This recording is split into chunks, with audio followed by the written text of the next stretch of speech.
Assalamualaikum warahmatullahi wabarakatuh. Selamat siang, selamat sore, rekan-rekan, teman-teman sekalian. Hari ini kita akan melanjutkan pertemuan kuliah, pertemuan ke-13 dan ke-14 untuk mata kuliah pemrograman lanjut. Oke, sebelum kita masuk ke materi yang ingin saya sampaikan, ada beberapa informasi yang ingin saya sampaikan terlebih dahulu. Yang pertama, terkait sertifikat course online atau kuliah online yang diikuti, silahkan bagi yang sudah mengirim ke email, mohon untuk dikirimkan juga ke portal, ke e-learning. Maksud saya e-learning bukan portal, jadi mohon dikirimkan juga ke e-learning di kuliah pertemuan ke-13. Kemudian bagi yang belum mendapatkan sertifikat, silahkan dicoba dulu. Batasnya adalah minggu ini untuk mendapatkan sertifikat. Jika memang tidak berhasil mendapatkan sertifikat, silahkan tuliskan catatan proses belajarnya itu sudah sampai mana, kendalanya apa, kemudian materi atau ilmu yang sudah didapatkan apa, tuliskan dalam selembar kertas HVS A4, kemudian diupload di bagian upload sertifikat. Walaupun tanpa sertifikat, silahkan diupload bukti catatan belajarnya. Jadi udah dapat apa, sampai di mana materinya, kemudian kekurangannya atau kesulitannya di mana untuk mendapatkan sertifikat, silahkan dituliskan, kemudian dibuat PDF dan diupload ke e-learning. Oke, itu untuk pertemuan ke-13. Kemudian di sini saya juga sudah menuliskan beberapa kisi-kisi tentang materi UAS atau ujian akhir semester. Di antaranya adalah silahkan pelajari tentang materi tipe data, jenis-jenis tipe data, kemudian variabel, fungsi, konstanta, while, for, if, else, dan lain-lain. Silahkan dipelajari. Kemudian diagram alit atau flowchart. Lalu ada materi logika dasar pemrograman pada studi kasus sederhana. Ini nanti akan saya sampaikan materi yang ketiga. Kemudian jangan lupa untuk mempelajari modul praktikum dari praktikum dasar pemrograman. Itu nanti akan sangat bermanfaat sekali, terutama ya terkait semua materi yang sudah saya sampaikan, mulai dari awal. Kemudian untuk ujiannya nanti soalnya ada di portal, kemudian nanti jawabannya itu dikumpulkan via Google Form. Nanti Google Formnya akan saya bagikan di grup. Waktu pengerjaan sementara itu 40 menit. Tapi nanti bisa berubahnya tidak lebih sedikit, tapi lebih banyak, bisa 50, bisa sampai 1 jam atau 60 menit. Itu untuk kisi-kisinya. Nanti akan saya perjelas lagi setelah saya sampaikan materi tentang algoritma dan logika pemrograman. Jadi materi kita hari ini adalah algoritma dan logika pemrograman. Kemudian nanti untuk tugas kuliah ke-14 itu adalah ini ya, untuk kuliah ke-14 itu tugasnya adalah mengirimkan hasil jawaban dari soal yang saya bagikan di video nanti. Itu soalnya mudah dan hanya 4 buah atau 5 buah. Jadi tidak terlalu susah dan deadline-nya adalah tanggal 20 Juli. Oke, kita langsung masuk ke materi ya. Oke. Kuliah hari ini tentang algoritma dan logika pemrograman. Ini hanya sedikit saja materinya, tidak terlalu banyak. Jadi hanya membahas tentang apa sih algoritma dan apa sih logika pemrograman. Hanya itu saja materinya. Materi ini bisa disampaikan di awal. Jadi saat kuliah dasar pemrograman atau saat pemrograman lanjut yang sudah mengerti bagaimana cara membuat program. Sehingga nanti saya harapkan akan lebih mengerti bagaimana sih cara membuat program. Kita kan udah dapat ilmunya tentang bahasa pemrograman. Kita sudah bisa membuat pemrograman yang sederhana. Lalu bagaimana caranya agar kita lebih paham tentang bagaimana itu membuat pemrograman, membuat program, kemudian memahami algoritma, kemudian memahami logika. Nah, ini akan saya perjelas di materi kita hari ini. Oke, yang pertama adalah apa sih algoritma pemrograman? Algoritma adalah urutan atau langkah-langkah untuk perhitungan atau menyelesaikan masalah yang ditulis secara berurutan. Jadi kunci dari algoritma itu adalah urutan atau langkah-langkah yang digunakan untuk menyelesaikan suatu masalah yang ditulis secara berurutan. Jadi algoritma itu isinya adalah langkah-langkah untuk menyelesaikan suatu masalah yang ditulis secara berurutan. Jadi harus berurutan, tidak boleh tidak berurutan. Nah, definisi ini itu berasal dari definisi matematika, makanya di sini ada kata perhitungan, itu karena memang definisinya berasal dari matematika. Jadi intinya algoritma itu adalah langkah-langkah atau prosedur atau urutan untuk menyelesaikan suatu masalah yang ditulis secara berurutan. Jadi harus urut, tidak boleh tidak urut, loncat-loncat tidak boleh. Jadi harus stepnya harus benar, 1, 2, 3, 4, 5, tidak boleh terbalik. Oke. Itu adalah pengertian tentang algoritma. Lalu apa sih algoritma pemrograman? Algoritma pemrograman adalah urutan atau langkah-langkah untuk menyelesaikan masalah pemrograman. Jadi kuncinya adalah masalah pemrograman komputer. Kalau yang tadi itu menyelesaikan masalah secara general, algoritma, bisa algoritma matematika, berarti masalah matematika. Kalau algoritma pemrograman, itu masalah pemrograman komputer. Oke, dalam pemrograman, hal yang terpenting untuk dipahami adalah logika.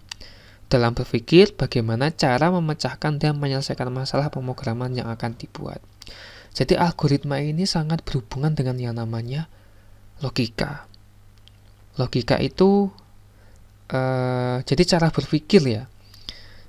Nah, logika ini biasanya untuk mengasah logika itu harus banyak latihan. Terus kemudian juga banyak latihan soal matematika. Karena logika ini memang latihannya adalah latihan soal matematika, kemudian memecahkan masalah itu. Jadi algoritma pemrograman itu sangat berhubungan dengan yang namanya logika atau cara berpikir. Jadi logika itu misal ketemu masalah maka harus solusinya harus ini, langkah-langkahnya ini, yaitu semacam cara berpikir untuk menyelesaikan suatu masalah. Jadi hampir sama lah. Makanya berhubungan antara algoritma dengan logika. Oke.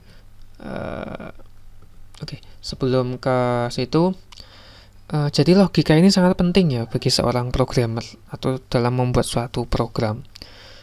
Karena kalau tidak memiliki logika yang kuat, itu agak susah untuk membuat suatu program. Apalagi programnya kalau sudah panjang itu agak susah. Jadi harus banyak latihan. Oke.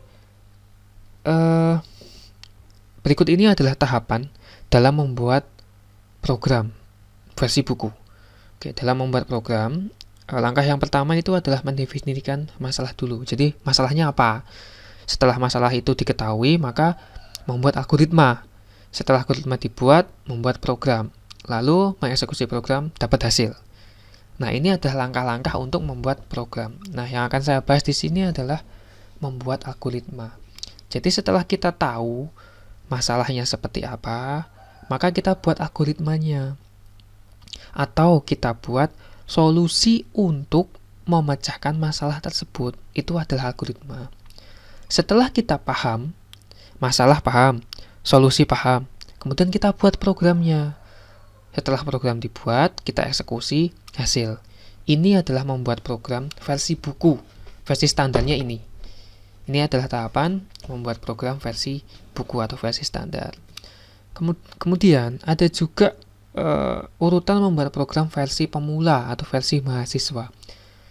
Ini banyak saya temui.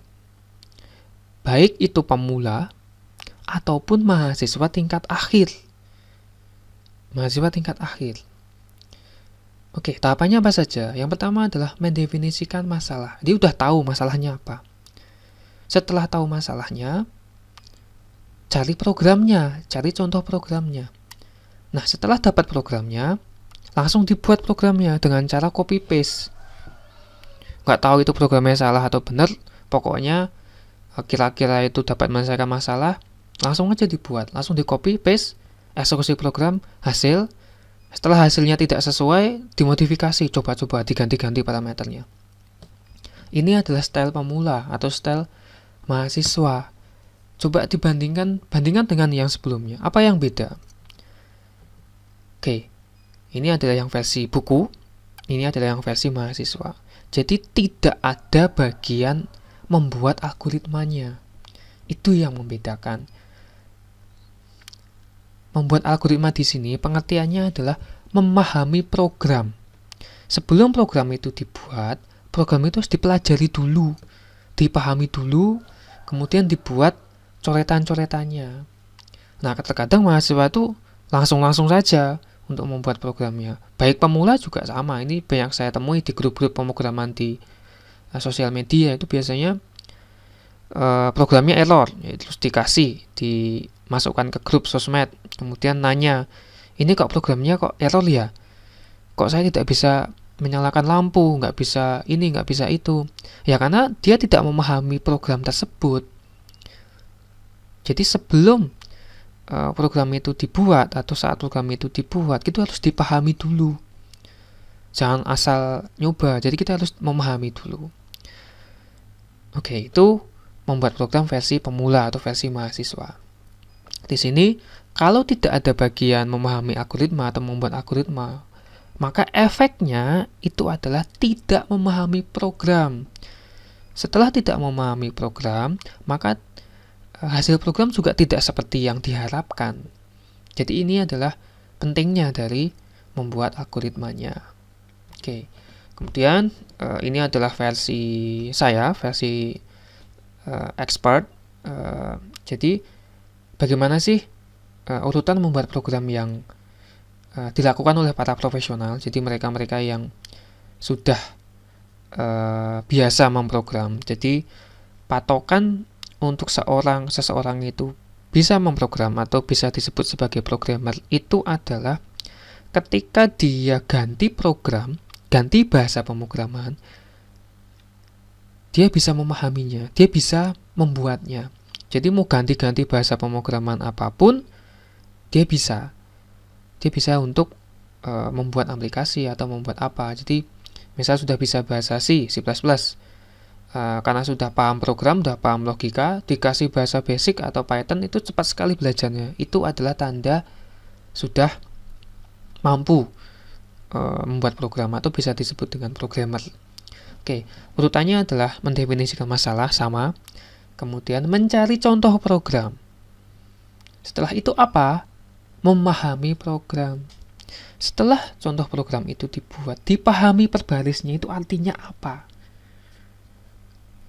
Biasanya kan ada keterangannya program-programnya tuh, jadi baris ini, 1, 2, 3, 4, 5 itu ada artinya biasanya.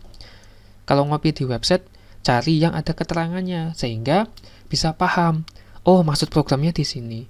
Oh, maksud programnya di sini. Setelah program dipahami, buatlah algoritmanya dulu. Oke, algoritma ini mudahnya adalah kayak semacam coretan-coretan. Jadi setelah program ini. Yang simpel aja, dibuat algoritmanya dulu. Oke, nanti bentuk algoritma akan saya terangkan setelah ini. Setelah algoritma dibuat, program dibuat, baik itu dari copy paste ataupun modifikasi, karena kita sudah paham, jadi kita sudah paham, kita sudah tahu cara memodifikasinya. Kemudian program dieksekusi, hasil, kemudian misal tidak sesuai, dimodifikasi lagi. Nah, langkah yang paling penting itu adalah memahami program dan membuat algoritma. Oke, itu langkah yang paling penting yang akan kita pelajari hari ini. Oke, algoritma ini sangat penting. Kenapa? Alur program itu ditentukan oleh algoritmanya. Oleh karena itu harus memahami algoritma program. Kalau kita tidak memahami algoritmanya, jadi beratnya langkahnya acak, maka alur programnya juga akan acak. Loncat sana, loncat sini. Jadi program itu yang menentukan adalah rancangannya atau algoritmanya seperti apa. Kalau algoritmanya tidak berurutan, ya jadinya alur programnya juga tidak berurutan, kacau seperti itu. Jadi sebelum ke bahasa pemrograman, sebelum memprogram ya harus dipahami dulu algoritmanya itu seperti apa. Jadi setelah ini seperti itu. Jadi harus paham dulu rancangannya seperti apa, algoritmanya seperti apa. Jadi ibaratnya sebelum membuat program itu kita mendesain dulu, mendesain programnya seperti apa, jalannya seperti apa, itu adalah algoritma. Kemudian bahasa pemrograman itu hanya alat bantu. Yang terpenting adalah algoritma dan logikanya. Itu yang terpenting. Jadi memahami masalah dan tahu solusi dari masalahnya. Dari mana? Ya dari latihan, dari contoh program, dari kita memahami program ini. Seperti itu. Selanjutnya, paham membuat algoritma sama dengan paham membuat program. Nah, dulu saya belajar pertama kali bahasa pemrograman itu bahasa basic. Setelah basic saya belajar bahasa C. Setelah bahasa C saya belajar bahasa C++. Kemudian pernah juga bahasa Pascal, Java, MATLAB. Dan sekarang saya belajar bahasa Python. Itu tidak ada masalah sama sekali. Karena saya sudah paham tentang algoritma, tentang logikanya. Sehingga bahasa apapun insya Allah bisa kalau sudah mengerti logika dan algoritmanya. Arduino juga saya bisa. Tapi saya memang tidak hafal library atau bahasa pemrograman itu, saya memang tidak hafal. Yang saya hafalkan hanya algoritma dan logikanya saja. Bahasa pemrograman itu hanya alat bantu untuk membuat program saja. Seperti itu. Oke. Nah, untuk meningkatkan kemampuan algoritma dan logika pemrograman, apa yang harus dilakukan? Yang harus dilakukan adalah untuk memahami algoritma harus banyak latihan, banyak mengamati program, banyak memahami program, dan menganalisis. Nah, ini yang harus dilakukan untuk meningkatkan kemampuan logika dan algoritma pemrograman. Nanti di teknik elektro, skripsinya itu biasanya nggak jauh-jauh dari pemrograman, itu pasti. Dan kebanyakan itu pada kesulitan dalam membuat suatu program. Langkah-langkahnya biasanya kurang tepat. Oke, jadi banyak latihan, salah satunya dengan praktikum. Jadi jangan diremehkan ya praktikum. Praktikum itu sangat penting. Apalagi membuat laporannya. Biasanya kan laporan, silahkan tuliskan program, kemudian analisis per baris. Iya, itu analisisnya dengan benar. Jangan asal-asalan. Dipelajari dengan benar-benar. Itu bakalan kepake. Sampai nanti skripsi. Pasti skripsinya berhubungan dengan pemrograman. Rata-rata seperti itu. Oke, jadi itu pentingnya algoritma dan logika. Poinnya adalah banyak latihan, banyak mengamati, banyak memahami, dan menganalisis program. Oke, nanti saat kuliah yang berikutnya dan praktikum yang berikutnya, mohon untuk lebih serius dalam menganalisis suatu program. Oke, selanjutnya ini adalah contoh suatu algoritma. Contoh yang saya berikan adalah bagaimana cara mencari luas persegi panjang. Oke.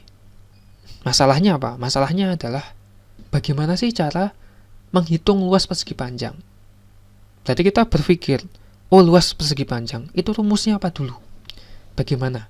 Rumusnya bagaimana? Rumusnya adalah panjang kali lebar. Itu masalah. Kemudian bagaimana cara membuat algoritmanya? Oke, berarti yang harus saya ketahui yang pertama adalah masukannya apa? Dari rumus tadi, dari masalah luas sama dengan panjang dan lebar, masukannya apa? Oh, inputnya adalah panjang dan lebar. Kemudian setelah itu, tentukan tipe datanya. Atau bisa skip dulu, tentukan tipe data bisa di skip dulu. Setelah itu, variabel keluarannya apa? Variabel yang ingin dicari. Oh, luas. Setelah itu gimana? Sudah tahu inputnya adalah panjang dan lebar, udah tahu keluarannya adalah luas, maka masukkan nilainya. Kan kita mau menghitung, maka kita masukkan nilainya. Nilai apa? Panjang dan lebarnya. Setelah dapat panjang dan lebarnya, kemudian kita cari luasnya, kita hitung.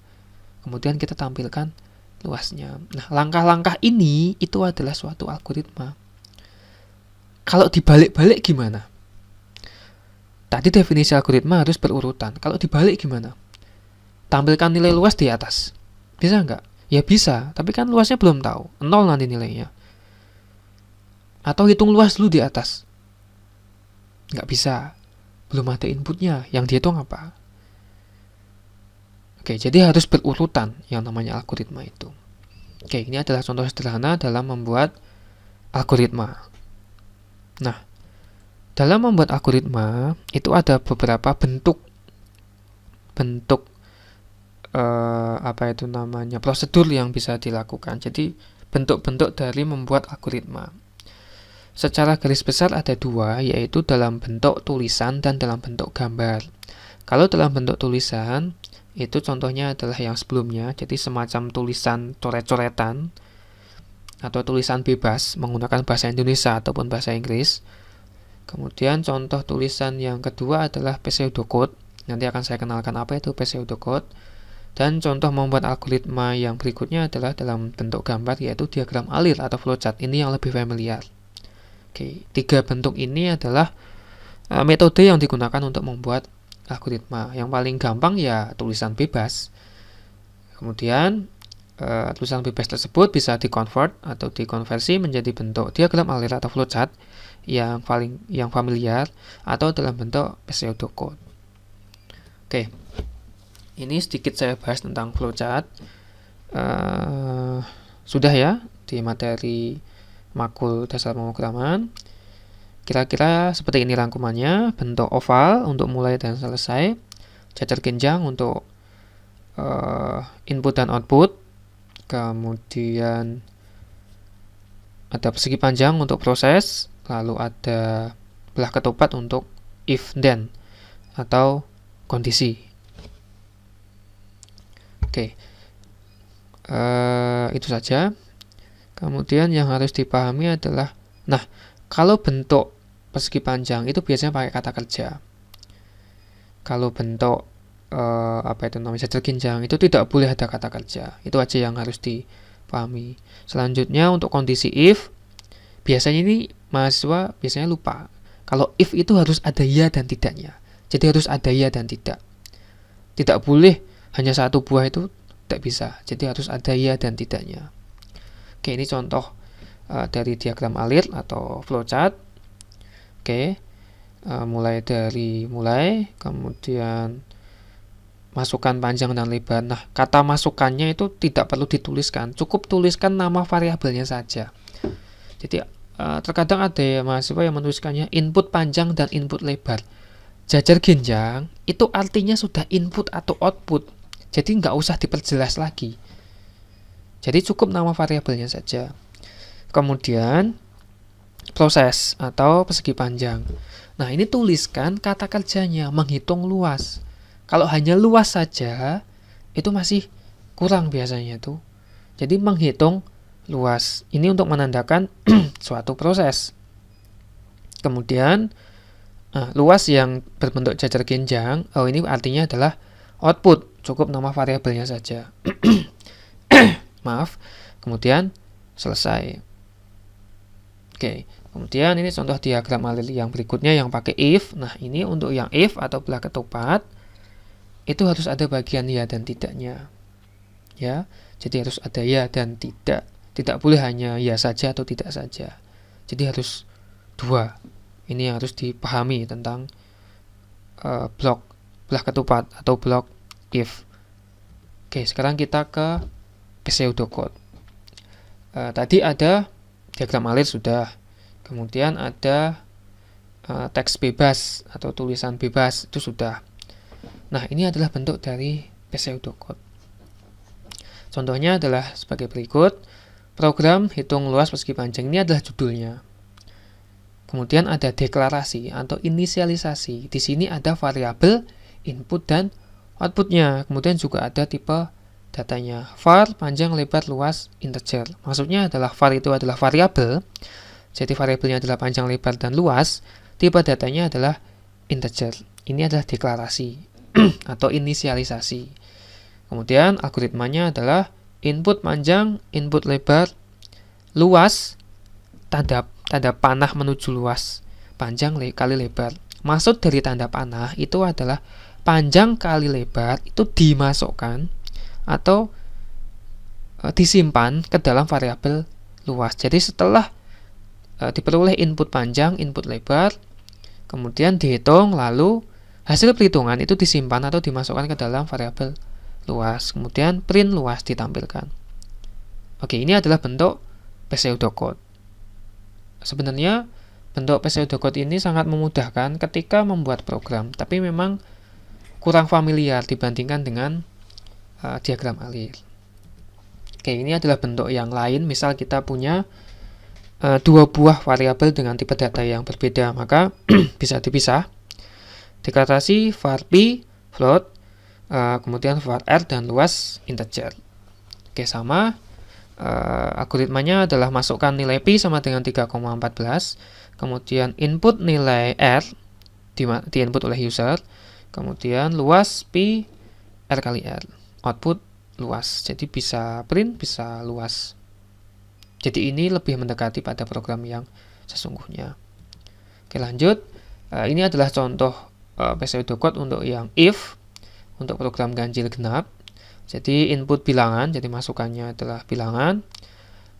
If bil mod atau mod itu adalah perintah untuk membagi suatu bilangan itu dengan 2 jika hasilnya adalah 0. Jadi kalau habis dibagi 2 maka outputnya adalah genap. Kalau tidak habis dibagi 2 maka outputnya adalah ganjil. Itu jadi if bil bilangan mod 2 sama dengan 0 maka output genap, else. Jadi yang dipahami adalah strukturnya saja, ya, strukturnya saja. Di sini bisa dituliskan deklarasinya apa, algoritmanya apa, bisa. Kemudian bisa juga dihapus, ditulis agak bebas, tapi tetap mengikuti aturan pseudocode itu juga boleh. Ini adalah contoh pseudocode. Ini memang kurang familiar, padahal ini sangat memudahkan. Oke, jadi paling tidak paham untuk membaca pseudocode itu seperti apa. Kemudian, nah, ini adalah perbandingan antara flowchart dengan pseudocode. Flowchart itu biasanya untuk mahasiswa itu lebih susah dibuat, karena memang mahasiswa tidak memahami program, sehingga jadinya susah untuk dibuat. Biasanya antara program dengan flowchart, harusnya flowchart itu dibuat dulu, baru programnya. Tapi kebalik, mahasiswa itu program dibuat, baru bikin flowchartnya. Karena programnya hasil ngopi, bukan membuat atau develop sendiri. Tuh. Jadi flowchart itu bagi mahasiswa itu lebih susah dibuat. Kemudian kebanyakan dibuat setelah program jadi. Oke. Kemudian flowchart. Oke, kita bandingkan dulu dengan pseudocode. Nah, kalau pseudocode itu mendekati bahasa pemrograman asli dan lebih mudah dibuat karena hanya menggunakan teks biasa. Jadi dari teks bebas itu bisa langsung ke pseudocode, mudah sekali. Kalau flowchart kan harus mikir, ini inputnya apa, kemudian prosesnya apa, kemudian ada if else-nya atau enggak, itu kan agak susah untuk dibuat. Beda dengan pseudocode yang lebih bebas, jadi lebih mudah untuk dibuat. Tapi flowchart itu memiliki visualisasi yang bagus karena bentuknya adalah blok, gambar blok, dan mudah dipahami dan jelas. Lebih gampang lihat gambar atau lebih gampang lihat teks? Tentu saja lebih gampang lihat gambar, sehingga mudah untuk dipahami dan lebih jelas. Ini adalah kelebihan dari flowchart. Nah, kalau yang pseudocode ini agak susah untuk dipahami karena bentuknya teks, apalagi yang banyak. Bikin pusing biasanya kalau teks. Kemudian flowchart itu ada aturannya. Jadi jajar genjang itu apa, persegi panjang itu apa, kemudian belah ketupat itu apa, itu ada aturan bakunya. Sementara pseudocode memang ada aturan bakunya, tapi tidak terlalu mengikat aturannya, jadi bisa sedikit diimprovisasi. Oke, jadi jadinya susah untuk dipahami untuk pseudocode jika programnya udah banyak. Memang kalau program yang banyak, yang paling memudahkan pakai flowchart. Kemudian kalau flowchart untuk program yang banyak sekalipun itu sangat mudah, itu sangat sederhana dan mudah dipahami. Sementara kalau pseudocode begitu programnya banyak, maka jadinya kompleks, susah dipahami. Jadinya kurang familiar. Nah, ini adalah perbandingan antara flowchart dengan pseudocode. Oke, selanjutnya kita ke latihan logika. Jadi materi algoritmanya sudah tuh ya, tentang pengertian algoritma, pengertian logika, kemudian bentuk algoritma itu apa, sudah saya sampaikan tadi. Silakan jika belum mengerti diulangi lagi dari awal. Sekarang kita coba latihan berpikir logika. Jadi untuk mengasah logika itu harus banyak latihan. Tidak bisa logika pemrograman itu tiba-tiba muncul, tiba-tiba paham. Itu enggak, kita harus banyak latihan.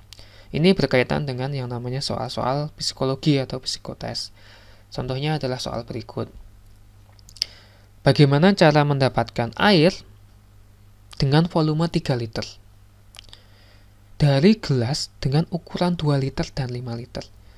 Jadi kita ingin mendapatkan gelas dengan ukuran volume 3 liter, tapi kita nggak punya gelasnya. Jadi kita pengen mendapatkan gelas dengan volume 3 liter, yang kita punya hanya gelas dengan ukuran 2 liter dan 5 liter. Bisa nggak kira-kira dibuat? Oke, silahkan pause video ini untuk berpikir bagaimana menyelesaikan masalah ini. Masalahnya apa? Masalahnya adalah untuk mendapatkan gelas dengan ukuran 3 liter. Tapi kita nggak punya gelas ukuran 3 liter. Yang kita punya adalah gelas dengan ukuran 2 liter dan 5 liter. Algoritmanya seperti apa? Penyelesaiannya seperti apa? Solusinya seperti apa? Oke, silahkan di pause dulu, kemudian difikirkan bagaimana kira-kira jawabannya itu seperti apa. Kita punya gelas 2 liter, 5 liter, gimana cara mendapatkan 3 liternya? Oke, silahkan pause sebelum saya bahas. Oke, di pause, saya beri waktu 1 menit. Nah, silahkan berpikir. Oke, di pause, silahkan pause, berpikir 1 menit.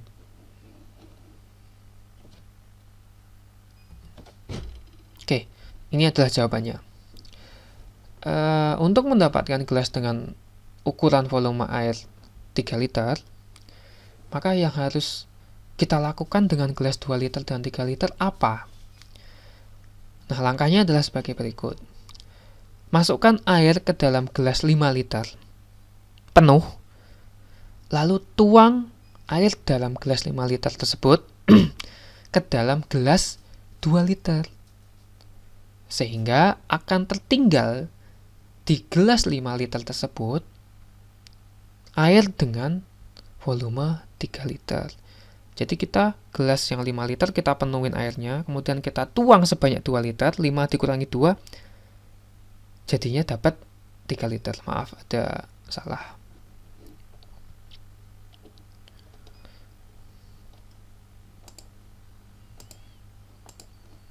Oke, jadi 5 liter dikurangi 3 liter, kita dapat gelas dengan ukuran 3 liter. Oke, jadi airnya dituang. Setelah kita penuhin di gelas 5 liter, kita tuang ke gelas 2 liter sampai penuh 2 liter. Sehingga meninggalkan gelas 5 liter dengan ukuran 3 liter setelah dikurangi 2 liter. Oke, itu adalah masalah logika. Oke. Mungkin bagi yang belum pernah mengetahui soal ini, itu agak sulit. Ini gimana toh? Jawabnya gimana? Solusinya gimana? Pemacaannya gimana? Setelah tahu jawabannya, oh ternyata gini. Kita familiar dengan soal ini. Nah, ini dinamakan dengan latihan atau proses pembelajaran, mempelajari atau meningkatkan kemampuan logika. Seperti itu. Oke, lanjut kita ke soal yang kedua. Lalu, soal yang kedua, bagaimana cara mendapatkan air dengan volume 4 liter dari gelas dengan ukuran 2 liter, 3 liter, dan 5 liter? Sebutkan 2 cara. Yang tadi kan cuma 1 cara. Yang ini dua cara. Jadi airnya boleh dipindah-pindah ya, dari gelas 2 liter, 3 liter, 5 liter itu boleh berpindah-pindah airnya.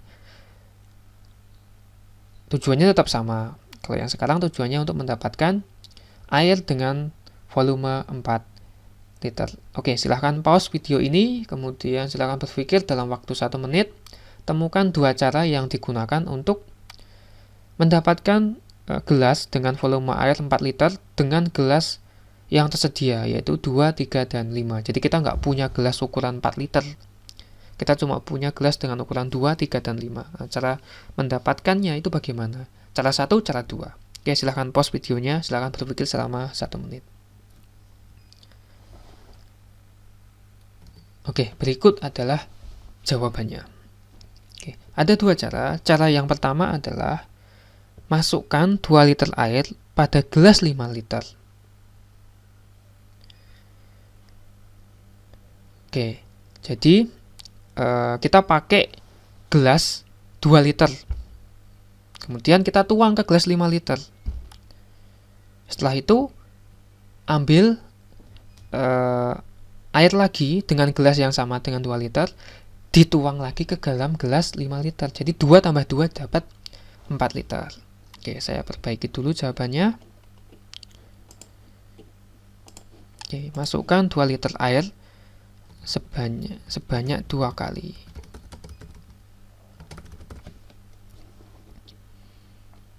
Oke, untuk mendapatkan gelas dengan ukuran 4 liter, maka cara yang pertama yang bisa kita gunakan adalah kita pergunakan gelas ukuran 2 liter sebanyak 2 kali. Jadi 2 liter dituang ke gelas 5 liter dapat 2 liter, ambil 2 liter lagi tuang ke gelas 5 liter, dapatlah gelas dengan volume 4 liter.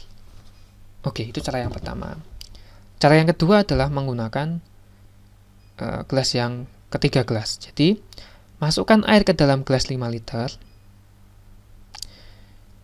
dan 2 liter sampai penuh.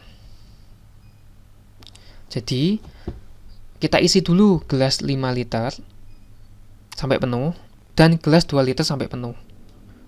Sudah?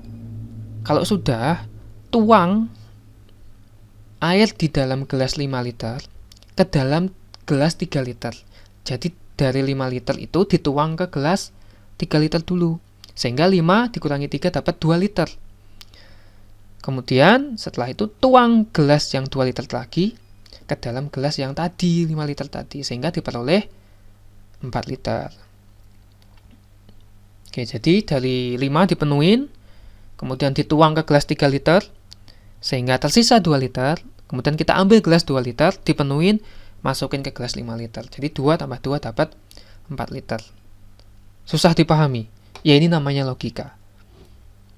Memang susah untuk dipahami. Tapi kalau sudah paham, itu kemampuan untuk berpikir secara nalar atau logika, itu akan jauh lebih meningkat. Oke, kita lanjut ke soal berikutnya. Nah, kalau yang soal ini, itu silahkan jawabannya dituliskan di e-learning beserta penjelasannya. Boleh dikasih ilustrasi, dikasih gambar gitu, jadi dikasih gambar gelas, dipindah ke sini, pindah ke sini. Oke, soal yang pertama itu bagaimana cara mendapatkan air dengan volume 4 liter, sama dengan yang tadi, tapi gelasnya cuma ada 2. Gelasnya hanya ukuran 3 liter dan 5 liter. Nggak ada gelas ukuran 2 liternya, nggak ada. 3 dan 5. Oke, tuliskan penjelasannya, tuliskan jawaban di e-learning beserta penjelasannya. Ini soal yang pertama. Oke, soal yang kedua, nah ini nggak pakai gelas-gelas lagi yang kedua. Ini lebih ke arah variabel, lebih ke arah pemrograman.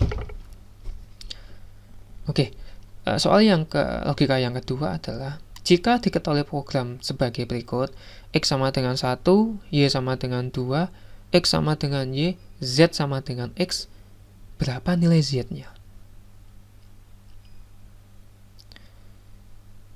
Jadi X sama dengan 1, diketahui X sama dengan 1, Y sama dengan 2, kemudian X sama dengan Y, tadi kan udah ada nilai X dan Z-nya, nah sekarang nilainya X sama dengan Z, nilai Y tadi berapa?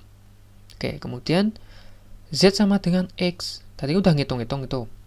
Nah, Z-nya berapa? Oke, tuliskan jawaban di e-learning beserta dengan penjelasannya. Jadi, tuliskan jawaban di selembar kertas, kemudian diupload di e-learning. Oke, saya perbaiki dulu.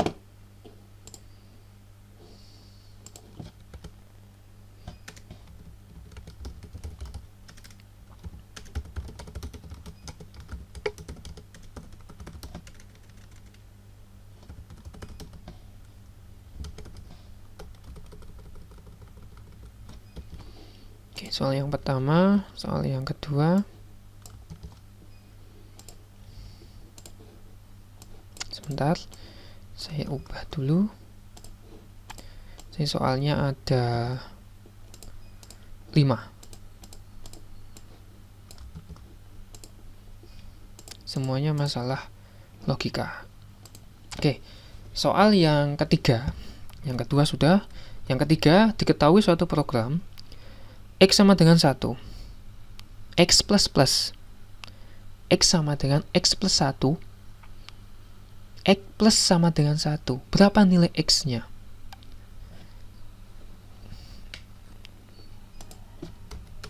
Oke, itu adalah soal yang ketiga. Jika ingin menggunakan Code Blocks atau menggunakan program untuk menghitung nilai X-nya, itu juga boleh. Silahkan kalau ingin dihitung dengan menggunakan program.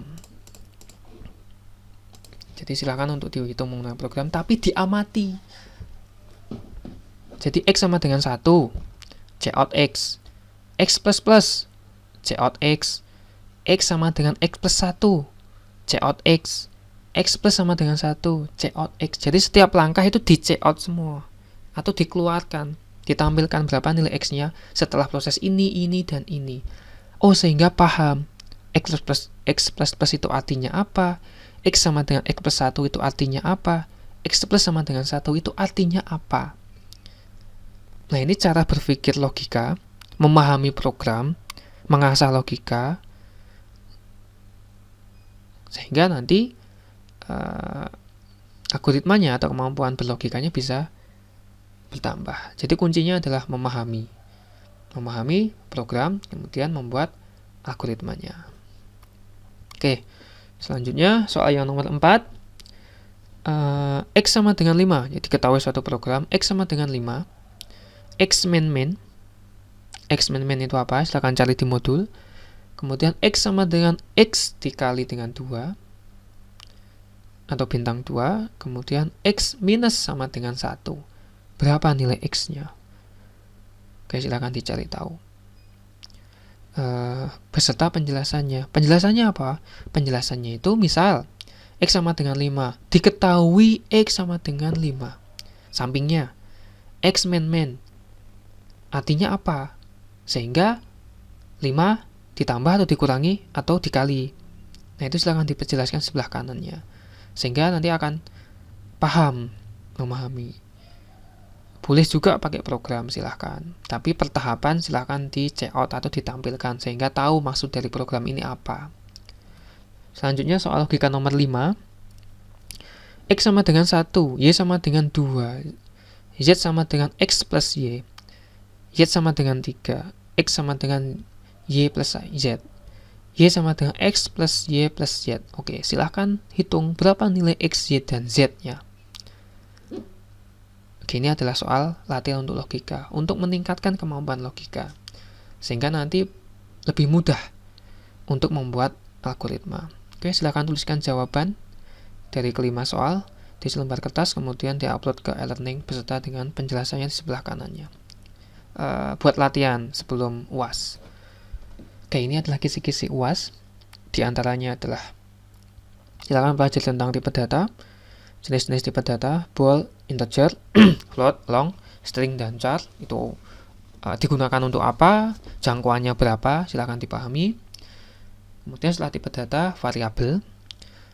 Penamaan variabel yang benar itu seperti apa. Kemudian konstanta dan alias. Biasanya pakai tanda pagar. Itu artinya apa.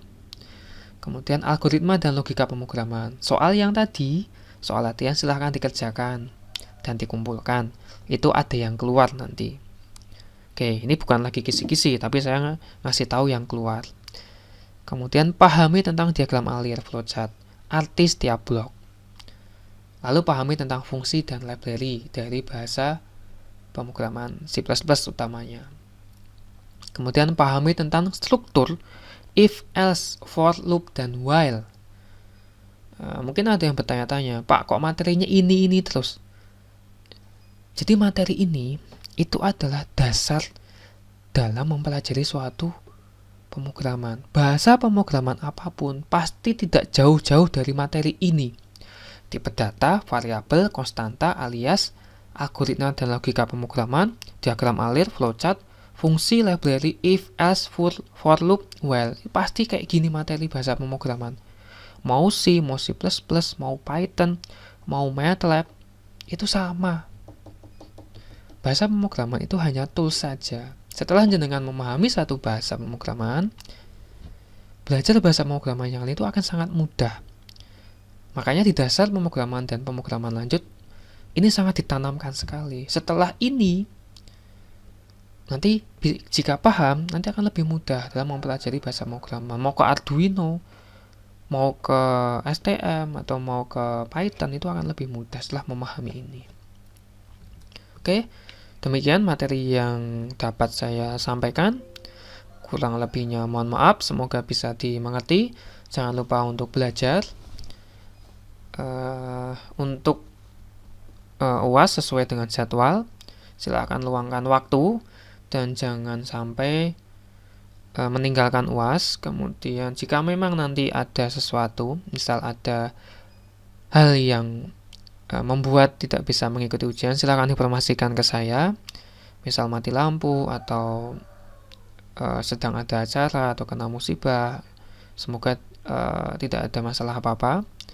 Silakan informasikan ke saya jika ada sesuatu yang menghambat untuk melakukan ujian akhir semester. Kemudian ujian selama 40 menit via Google Form. Soal di-download via portal, kemudian nanti jawaban diisikan di Google Form. Kemudian untuk link Google Form akan saya bagikan di grup. Link Google Form akan saya bagikan di grup. Lalu apalagi? Mungkin itu saja yang bisa saya sampaikan. Terima kasih. Mohon maaf jika ada salah kata, salah perbuatan yang baik yang sengaja maupun yang tidak disengaja. Mohon maaf juga jika penyampaian materi saya kurang dapat dipahami. Insya Allah akan saya perbaiki lagi untuk penyampaian materi agar lebih mudah diterima oleh mahasiswa. Mohon maaf jika ada salah selama penyelenggaraan kuliah pemrograman lanjut. Kemudian sampai ketemu di kuliah semester yang akan datang. Selamat belajar. Semoga sukses UASnya dan semuanya mendapatkan nilai yang baik. Amin. Terima kasih. Wassalamualaikum warahmatullahi wabarakatuh.